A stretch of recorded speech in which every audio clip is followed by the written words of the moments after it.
وہ دونوں لڑکے اسٹیج پر ایک دوسرے کے مقابل روسٹرم کے پیچھے کھڑے تھے، مگر ہال میں موجود اسٹوڈنٹس کی نگاہیں ہمیشہ کی طرح ان میں سے ایک پر مرکوز تھیں۔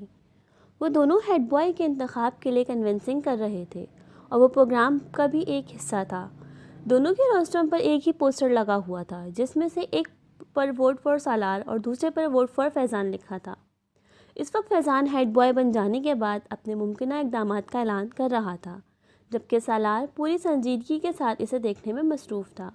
فیضان اسکول کا سب سے اچھا مقرر تھا اور اس وقت بھی وہ اپنے جوش و خطابت کے کمال دکھانے میں مصروف تھا اور اسی برٹش لب و لہجے میں بات کر رہا تھا جس کے لیے وہ مشہور تھا۔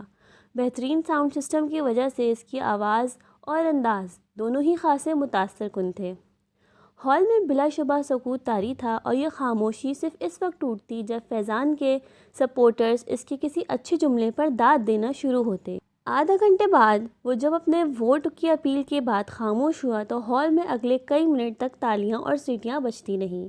ان تالیاں بجانے والوں میں خود سالار سکندر بھی شامل تھا۔ فیضان نے ایک فاتحانہ نظر ہال پر اور سالار پر ڈالی اور اسے تالیاں بجاتے دیکھ کر اس نے گردن کے ہلکے سے اشارے سے سر ہلایا۔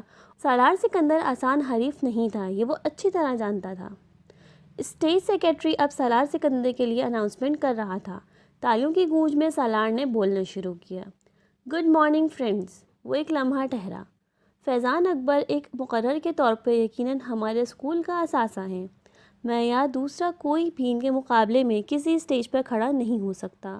وہ ایک لمحے کے لیے رکا۔ اس نے فیضان کے چہرے کو دیکھا جس پر ایک فخریہ مسکراہٹ ابھر رہی تھی، مگر سالار کے جملے کے باقی حصے نے اگلے ہی لمحے اس کی مسکراہٹ کو غائب کر دیا۔ اگر معاملہ صرف باتیں بنانے کا ہو تو ہال میں ہلکی سی کھلکھلاہٹیں ابھریں۔ سالار کے لہجے کی سنجیدگی برقرار تھی، مگر ایک ہیڈ بوائے اور ایک مقرر میں بہت فرق ہوتا ہے۔ مقرر کو باتیں کرنی ہوتی ہیں، ہیڈ بوائے کو کام کرنا ہوتا ہے۔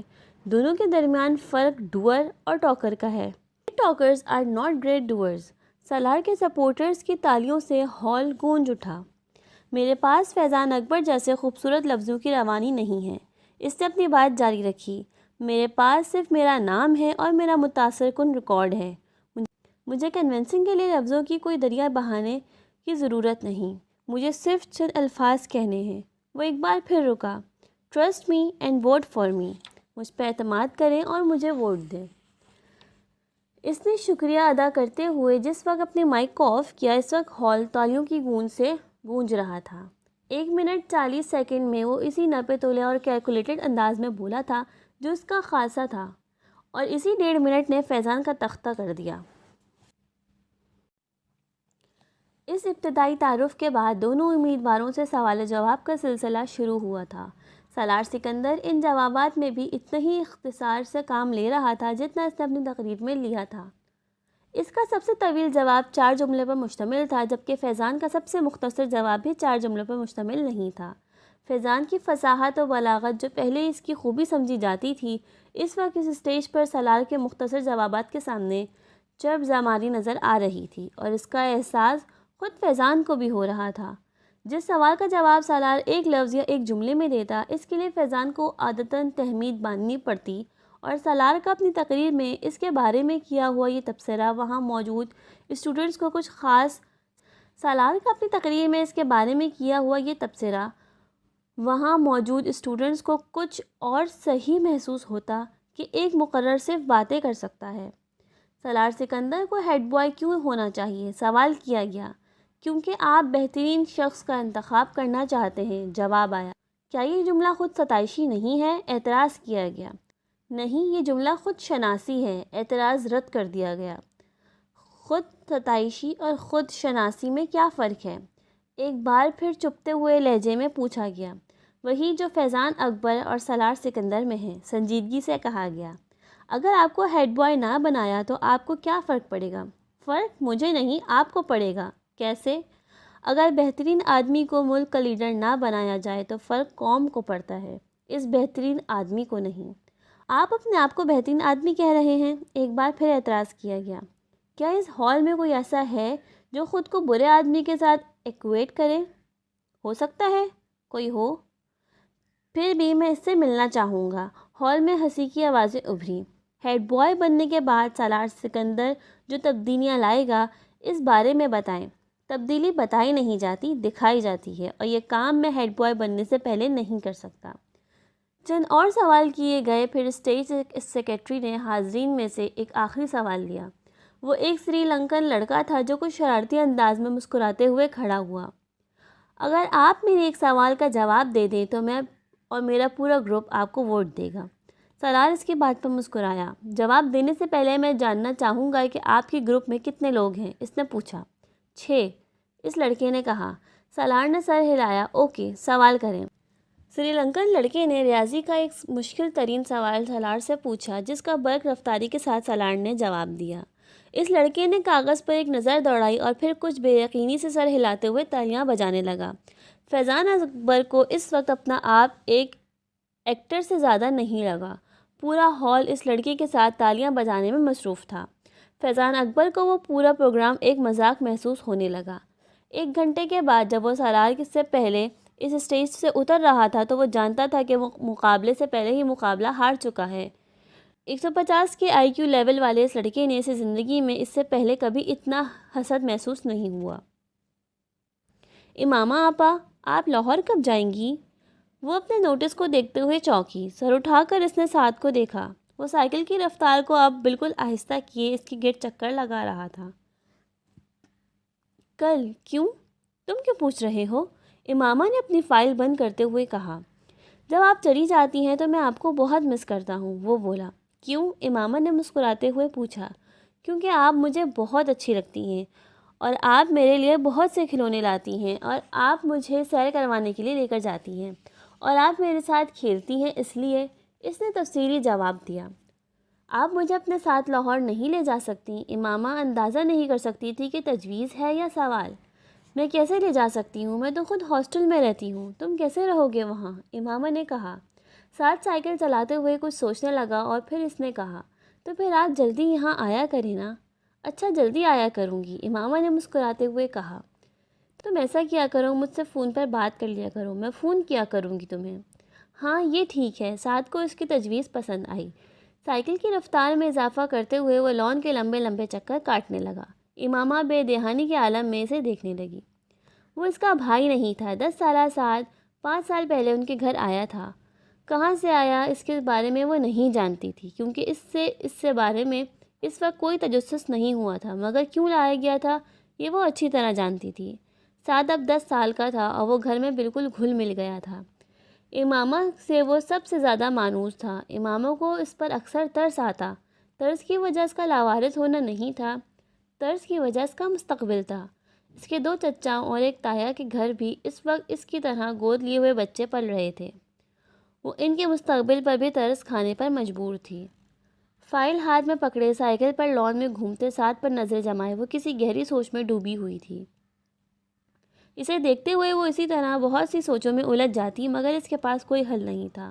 وہ اس کے لیے کچھ نہیں کر سکتی تھی۔ چاروں اس وقت لاہور کے ریڈ لائٹ ایریا پہ موجود تھے۔ ان کی عمریں 18-19 کے لگ بھگ تھیں اور اپنے حلیے سے وہ چاروں اپر کلاس کے لگتے تھے، مگر وہاں پر نہ ان کی عمر نمایاں کرنے والی چیز تھی، نہ ہی ان کی اپر کلاس سے تعلق رکھنے کی امتیازی خصوصیت، کیونکہ وہاں پر ان سے بھی کم عمر لڑکے آتے تھے اور اپر کلاس اس علاقے کے مستقل کسٹمر میں شامل تھی۔ چاروں لڑکے ریڈ لائٹ ایریا کی ٹوٹی ہوئی گلیوں سے گزرتے جاتے۔ 3 لڑکے آپس میں باتیں کر رہے تھے، جبکہ صرف چوتھا قدرے تجسس اور دلچسپی سے چاروں طرف دیکھ رہا تھا۔ یوں لگ رہا تھا جیسے وہ پہلی بار وہاں آیا ہے، اور ان تینوں کے ساتھ تھوڑی دیر بعد ہونے والی اس گفتگو سے ظاہر ہوا کہ وہ واقعی وہاں پہلی بار آیا ہے۔ گلی کے دونوں اطراف میں کھلے دروازوں میں بناؤ سنگھار کیے نیم عریاں کپڑوں میں ملبوس ہر عمر اور ہر شکل صورت کی لڑکیاں کھڑی تھیں۔ سفید، سانولی، سیاہ، گندمی، بہت خوبصورت، درمیانی اور معمولی صورت والی۔ گلی میں ہر شکل اور ہر عمر کا مرد گزر رہا تھا۔ وہ لڑکا وہاں سے گزرتے ہوئے ہر چیز پر غور کر رہا تھا۔ تم یہاں کتنی بار آئے ہو؟ چلتے چلتے اس لڑکے نے اچانک اپنی دائیں طرف چلنے والے لڑکے کو مخاطب کیا۔ وہ لڑکا جواباً ہنسا۔ کتنی بار؟ یہ تو نہیں پتہ، اب تو گنتی بھی بھول چکا ہوں، اکثر آتا ہوں یہاں، اس لڑکے نے قدرے فخریہ انداز میں کہا۔ ان عورتوں میں مجھے تو کوئی اٹریکشن محسوس نہیں ہو رہی۔ نتھنگ اسپیشل اباؤٹ دیم، اس نے کندھے اچھالتے ہوئے کہا۔ اگر کہیں رات ہی گزارنی ہو تو کم از کم انوائرمنٹ تو اچھا ہو، یہ تو بہت ہی گندی جگہ ہے۔ اس نے گلی میں موجود گڑوں اور کوڑے کے ڈھیروں کو دیکھتے ہوئے کچھ ناگواری سے کہا۔ پھر گرل فرینڈ کے ہوتے ہوئے یہاں آنے کی کیا ضرورت ہے؟ اس نے اس بار بھویں اچکاتے ہوئے کہا۔ اس جگہ کا اپنا ہی ایک چارم ہے۔ گرل فرینڈ اور یہاں کی عورتوں کا کوئی مقابلہ نہیں۔ گرل فرینڈ اس طرح کے ڈانس تو نہیں دکھا سکتی جو ابھی کچھ دیر بعد تم دیکھو گے۔ تیسرا لڑکا ہنسا۔ اور پھر پاکستان کی جس بڑی ایکٹریس کا ڈانس دکھانے ہم تمہیں لے جا رہے ہیں وہ تو بس۔ دوسرے لڑکے کی بات کو پہلے لڑکے نے کاٹ دیا۔ اس کا ڈانس تم پہلے بھی مجھے دکھا چکے ہو۔ ارے وہ کچھ بھی نہیں تھا، بھائی کی شادی پر ایک مجرا کیا تھا، مگر یہاں تو بات ہی کچھ اور ہوتی ہے۔ وہ ایکٹریس تو ایک پوش علاقے میں رہتی ہے، پھر یہاں کیوں آتی ہے؟ پہلے لڑکے نے اسے غیر مطمئن انداز میں پوچھا۔ یہ تم خود آج اس سے پوچھ لینا، کبھی اس سے اس طرح کے سوال نہیں کرتا۔ دوسرے لڑکے نے اس کی بات پر باقی دونوں لڑکے ہنسے، مگر تیسرا لڑکا اسی طرح چپتی ہوئی نظروں سے اسے دیکھتا رہا۔ ان کا سفر بالآخر اس گلی کے آخر میں ایک عمارت کے سامنے ختم ہو گیا۔ عمارت کے نیچے موجود دکان سے تینوں لڑکوں نے موتی کے بہت سے ہار خریدے اور اپنی کلائیوں میں لپیٹ لیے۔ ایک ہار دوسرے لڑکے نے اس لڑکی کی کلائی میں بھی لپیٹ دیا جو وہاں آنے پر اعتراض کر رہا تھا۔ پھر ان لوگوں نے وہاں سے پان خریدے۔ تمباکو والا پان دوسرے لڑکے نے اس لڑکے کو بھی دیا جو شاید زندگی میں پہلی بار پان کھا رہا تھا۔ پان کھاتے ہوئے وہ چاروں اس عمارت کی سیڑھیاں چڑھنے لگے۔ اوپر پہنچ کر پہلے لڑکے نے ایک بار پھر تنقیدی نظروں سے چاروں طرف دیکھا اور پھر اس کے چہرے پر اطمینان کی ایک جھلک نمودار ہوئی۔ وہ جگہ بہت صاف ستھری اور خاصی حد تک آراستہ تھی۔ گاؤں تکیے اور چاندنیاں بچھی ہوئی تھیں اور ایک باریک پردے لہرا رہے تھے۔ کچھ لوگ پہلے ہی وہاں موجود تھے، رقص ابھی شروع نہیں ہوا تھا۔ ایک عورت لپکتی ہوئی ان کی طرف آئی۔ اس کے چہرے پر ایک خوبصورت مصنوعی مسکراہٹ سجی ہوئی تھی۔ اس نے دوسرے لڑکے کو مخاطب کیا۔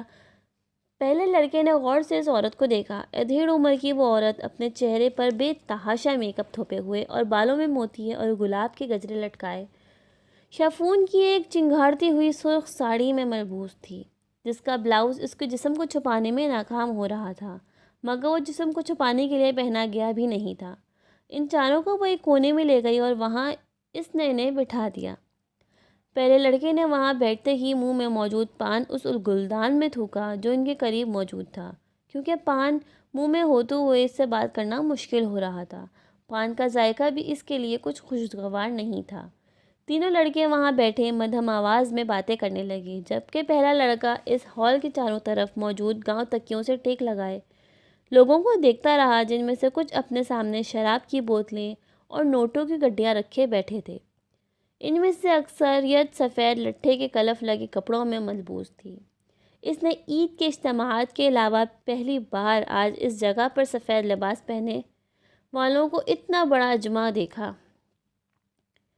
خود وہ اپنے ساتھیوں کی طرح سیاہ جینز اور اسی رنگ کی آدھے بازوؤں والی ٹی شرٹ میں ملبوس تھا۔ ان کی عمر کے کچھ لڑکے اور بھی وہاں تھے، انہی کی طرح جینز اور ٹی شرٹ میں ملبوس تھے۔ تھوڑی دیر بعد ایک اور عورت اسی طرح چنگھاڑتے رنگوں والے کپڑوں میں ملبوس وہاں آ کر ہال کے درمیان بیٹھ گئی۔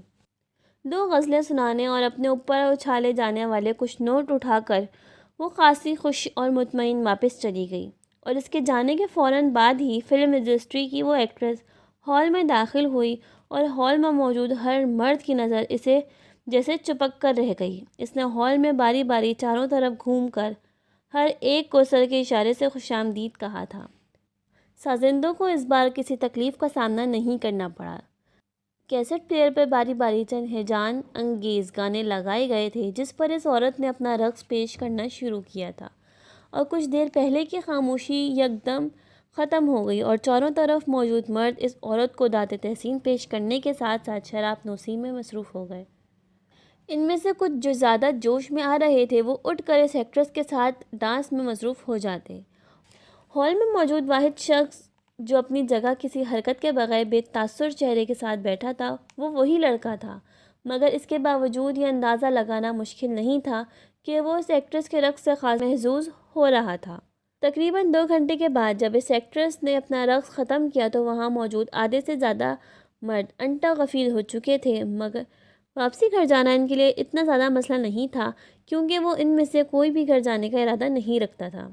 وہ سب وہاں رات گزارنے آئے تھے۔ ان چاروں نے بھی رات وہیں گزاری۔ اگلے دن دونوں وہاں سے واپسی پر گاڑی میں اس دوسرے لڑکے نے جمائی لیتے ہوئے پہلے لڑکے سے پوچھا، جو اس وقت لاپرواہی سے گاڑی سے باہر دیکھنے میں مصروف تھا، کیسا رہا یہ تجربہ؟ اچھا تھا، پہلے لڑکے نے کندھے اچکاتے ہوئے کہا۔ بس اچھا تھا اور کچھ نہیں؟ تم بھی بس؟ اس نے قدرے ناراضگی کے عالم میں بات ادھوری چھوڑ دی۔ کبھی کبھار جانے کے لیے جگہ اچھی ہے، اس کے علاوہ اور کیا کہہ سکتا ہوں؟ مگر سم تھنگ اسپیشل والی کوئی بات نہیں ہے۔ میری گرل فرینڈ اس لڑکی سے بہتر ہے جس کے ساتھ میں نے رات گزاری ہے، اس لڑکے نے دو ٹوک انداز میں کہا۔ ڈائننگ ٹیبل پر ہاشم مبین کی پوری فیملی موجود تھی۔ کھانا کھاتے ہوئے وہ سب آپس میں خوش گپیوں میں مصروف تھے۔ موضوع گفتگو اس وقت امامہ تھی، جو اس ویکینڈ پر بھی اسلام آباد میں موجود تھی۔ بابا، آپ نے یہ بات نوٹ کی ہے امامہ دن بدن سنجیدہ سے سنجیدہ ہوتی جا رہی ہے؟ وسیم نے قدرے چھیڑنے والے انداز میں امامہ کی طرف دیکھتے ہوئے کہا۔ ہاں، یہ تو میں بھی پچھلے کئی ماہ سے نوٹ کر رہا ہوں۔ ہاشم مبین نے وسیم کی بات پر بیٹی کے چہرے کو غور سے دیکھتے ہوئے کہا۔ کیوں امامہ، کوئی مسئلہ ہے؟ بابا، یہ بڑی فضول باتیں کرتا ہے اور آپ بھی خواہ اس کی باتوں میں آ رہے ہیں۔ میں اپنی اسٹڈیز کی وجہ سے مصروف اور سنجیدہ ہوں۔ اب ہر کوئی وسیم کی طرح نکمہ تو نہیں ہوتا۔ اس نے اپنے ساتھ بیٹھے وسیم کے کندھے پر کچھ ناراضگی سے ہلکا سا ہاتھ مارتے ہوئے کہا۔ بابا، آپ ذرا اندازہ کریں، میڈیکل کے شروع کے سالوں میں اس کا یہ حال ہے تو جب یہ ڈاکٹر بن جائے گی تب اس کا کیا حال ہوگا؟ وسیم نے امامہ کی تنبیہ کی پرواہ نہ کرتے ہوئے اس کا مذاق اڑایا۔ سالوں گزر جایا کریں گے، مس امامہ ہاشم کو مسکراتے ہوئے۔ ڈائننگ ٹیبل پر موجود لوگوں کے چہروں پر مسکراہٹ دوڑ گئی۔ ان دونوں کے درمیان یہ نوک جھوک ہمیشہ ہی رہتی تھی۔ بہت کم مواقع ایسے ہوتے تھے جب وہ دونوں اکٹھے ہوں اور ان کے درمیان آپس میں جھگڑا نہ ہو۔ مستقل بنیادوں پر ہوتے رہنے والے ان جھگڑوں کے بعد امامہ کی سب سے زیادہ دوستی بھی وسیم کے ساتھ تھی۔ اس کی وجہ شاید ان کی اوپر تلے کی پیدائش بھی تھی۔ آپ تصور کریں گے کہ اس بار امامہ نے اسے اپنی بات مکمل کرنے نہیں دی۔ اس نے اس کے کندھے پر پوری طاقت سے مکہ مارا۔ وسیم پر کچھ زیادہ اثر نہیں ہوا۔ ہمارے گھر میں ایک ڈاکٹر کے ہاتھ میں شفا کے سوا اور کیا ہو سکتا ہے؟ آپ اس کا مظاہرہ دیکھ رہے ہیں۔